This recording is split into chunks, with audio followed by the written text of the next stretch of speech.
Hello guys, welcome back to my mini vlog. So today's vlog is about सत्यनारायणाची पूजेचं preparation आणि आम्ही कुठे कुठे फिरायला गेलेलो.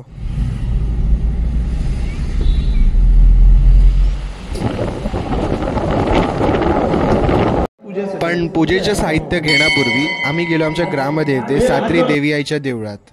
हा या मंदिराचा गाभारा आहे. ही मूर्ती तुम्हाला वारुळासारखी दिसत असेल कारण सात्री देवीला नागकन्या असं म्हणतात. आणि कोकणात सात्री देवी आईचे 89 मंदिरं आहेत. जर तुम्हाला याचा इतिहास जाणून घ्यायचा असेल तर खाली कमेंट करा. मी नक्कीच एखाद्या व्हिडिओमध्ये या देवळाचा इतिहास सांगेन.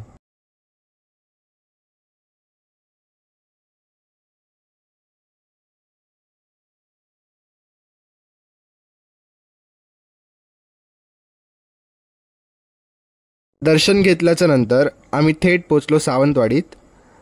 आणि हे इकडचं सुप्रसिद्ध मोती तलाव. हे इकडचं Moti Talav and these are my cousins Gauri and Sarthak. आता आम्ही जात आहोत मार्केटमध्ये खरेदी करायला. आणि तुम्ही बघू शकता गणपतीमुळे मार्केटमध्ये खूप गजबज आहे.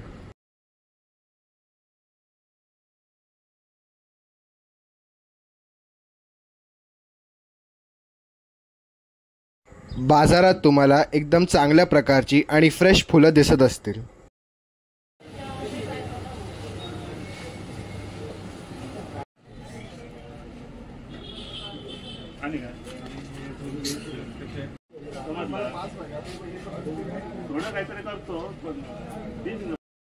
हा सावंतवाडीचा राजवाडा आहे आणि याचा खूप जुना इतिहास आहे. हे मी नक्कीच एखाद्या व्लॉगमध्ये तुम्हाला याचा इतिहास सांगेन.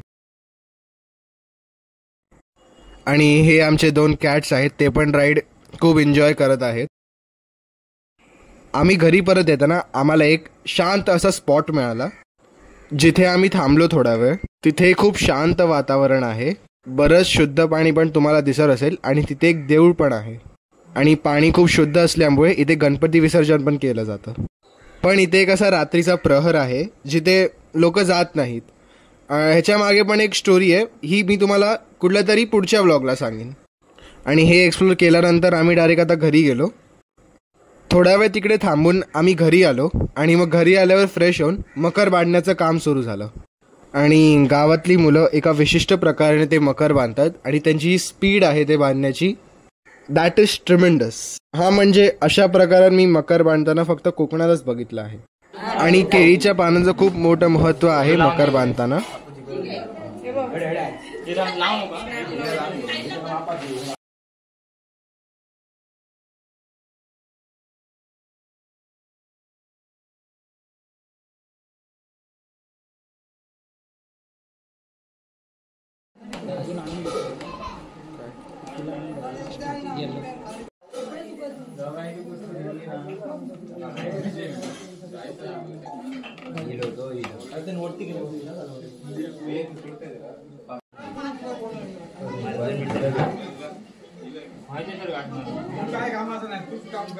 So this is the final look of the Makar.